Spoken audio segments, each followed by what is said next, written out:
Educator basic educator में आप सभी का स्वागत है। साथियों, इस प्रकार से आप लोगों को पता है कि जो 18 महीने का एनआईओएस द्वारा जो डीएलएड करवाया गया था केंद्र सरकार के द्वारा, तो उनको पीछे भर्तियों में इनवैलिड करार दे दिया गया था।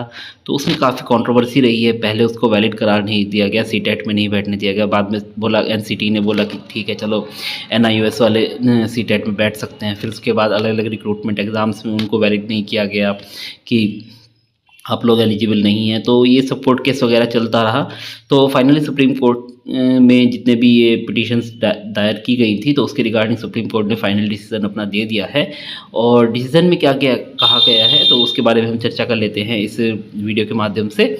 और फाइनली खुशखबरी ही है जो एनआईओएस डीएलएड वाले कैंडिडेट्स हैं। तो पहले उसकी टर्म्स एंड कंडीशंस देख लेते हैं। फ़िलहाल उनको एलिजिबल करार दिया गया है, किस आधार पर दिया गया है, इसके ऊपर बात कर लेते हैं। तो देखिए, ये सब कोर्ट ये केस नंबर वगैरह है।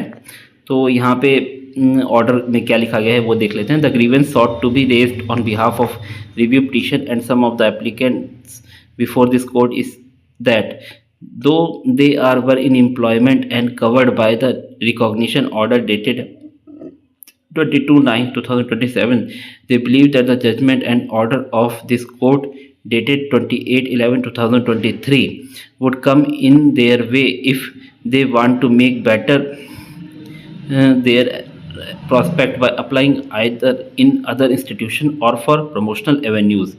We have already clarified in the judgment under review that one-time scheme was provided solely to safeguard the interest of those teachers who were employed as on 10/8/2027. We are therefore not inclined to entertain the present review petitions as well as miscellaneous applicants. However, to avoid any confusion, ये वाला जो para है ये सबसे important है यहाँ पे। However, to avoid any confusion, we again clarify that the 18 months diploma obtained by such person who were in employment as on 10/8/2027 and who have completed the diploma course of 18 months would be treated as valid diploma holders for the purpose of applying in other institution or for promotional avenues. तो यहाँ पे ये जो है question para number 3 जो है ये सबसे इम्पॉर्टेंट है। इसमें क्लियरली इन्होंने बोल दिया है कि कोई भी कन्फ्यूज़न को अवॉइड करने के लिए हम दोबारा से क्लैरिफाई करना चाहते हैं कि 18 महीने का जो डिप्लोमा होल्डर्स हैं जो कि 10/8/2017 को एम्प्लॉयमेंट में थे, यानी कि किसी ना किसी जॉब में थे, and who have completed the diploma course of 18 months, और जिन्होंने कंप्लीट किया है 18 मंथ्स का डिप्लोमा अपना, would be treated as valid diploma holders for purpose of applying in other institutions और फॉर प्रमोशनल एवेन्यूज़। तो वो जो है उनको वैलिड डिप्लोमा होल्डर माना जाए अदर इंस्टीट्यूशंस पर अप्लाई करने के लिए, या प्रमोशनल एवेन्यूज़ यानी कि जहाँ पे प्रमोशन होने हैं प्रमोशनल एस्पेक्ट्स के लिए भी उसको वैलिड माना जाए। तो यहाँ पे सुप्रीम कोर्ट ने इस पैरा नंबर 3 में क्लियर कर दिया है कि जो 10/8/2017 को एम्प्लॉयमेंट में थे, जॉब में थे, अगर उन्होंने 18 महीने का डिप्लोमा किया है तो उनका डिप्लोमा वैलिड है। अब यहाँ पे एक चीज़ ये टर्म एंड कंडीशन जुड़ जाती है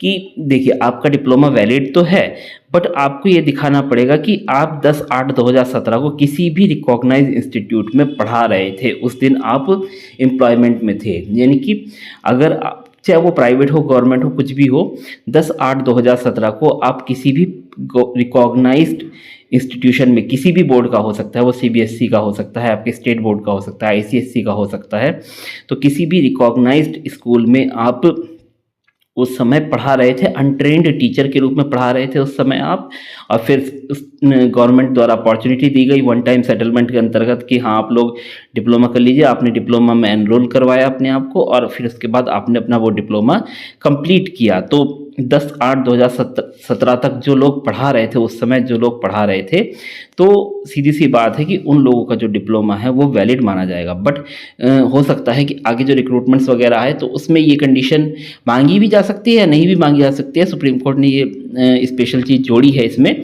कि 10/8/2017 को आप जॉब में होने चाहिए। तो ये भविष्य में अगर एनआईओएस के इसको एलिजिबिलिटी में रखा जाता है तो हो सकता है कि ये टर्म जोड़ दी जाए उसके साथ कि अगर आपने एनआईओएस से 18 महीने का डिप्लोमा किया है तो आपको ये सर्टिफिकेट प्रोड्यूस करना होगा कि आप 10/8/2017 को किसी रिकॉग्नाइज गवर्नमेंट इंस्टीट्यूट में पढ़ा रहे थे। तो जो भी लोग ये NIOS का डिप्लोमा होल्डर हैं तो एटलीस्ट वो जो है 10/8/2017 कोई अपना जो भी रिकॉग्नाइज स्कूल है वहाँ से ये सर्टिफिकेट प्राप्त कर ले कि हाँ आप 10/8/2017 को उस स्कूल में अनट्रेंड टीचर के रूप में आप एम्प्लॉयड थे और फिर उसके बाद आपने ये डिप्लोमा जो है उस दौरान NIOS से किया है। तो इस प्रकार से आपकी जो एलिजिबिलिटी वो कंप्लीट मानी जाएगी और आप लोग जो है किसी भी भविष्य में रिक्रूटमेंट आती है तो उसके लिए आप एलिजिबल होंगे। तो खुशी की खबर है NIOS डिप्लोमा होल्डर्स के लिए। काफ़ी समय से कन्फ्यूज़न हो रहा था और एक असमंजस की स्थिति बनी हुई थी कि क्लियर नहीं हो पा रहा था कि क्या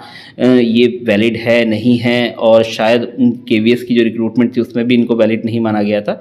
तो चीज़ें नहीं हैं परेशानी की, तो फिलहाल इस सुप्रीम कोर्ट के ऑर्डर के बाद ये चीज़ें जो है अब क्लियर हो जाएगी और आप लोगों को वैलिड डिप्लोमा होल्डर्स के रूप में माना जाएगा। तो उसके साथ जो कंडीशन है वो 10/8/2017 वाली, उसको बस देख लेना है कि भविष्य के नोटिफिकेशंस में इस तरीके जो है उसको डाला जाता है या नहीं डाला जाता है टर्म एंड कंडीशन में। तो needless to say that the clarification will be effective from the date of pronouncement of the judgment under review.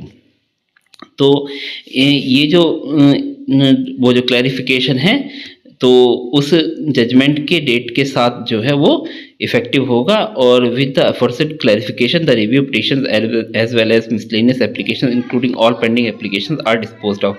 और इससे रिलेटेड जो भी एप्लीकेशंस थी इस क्लैरिफिकेशन के साथ उनको डिस्पोज कर दिया गया है। 10 दिसंबर 2024 का ऑर्डर है और ये ऑर्डर मैंने टेलीग्राम चैनल पर उसी दिन डाल दिया था, तो साथियों ने देख लिया होगा, सोचा कि इसको वीडियो बना दिया जाए।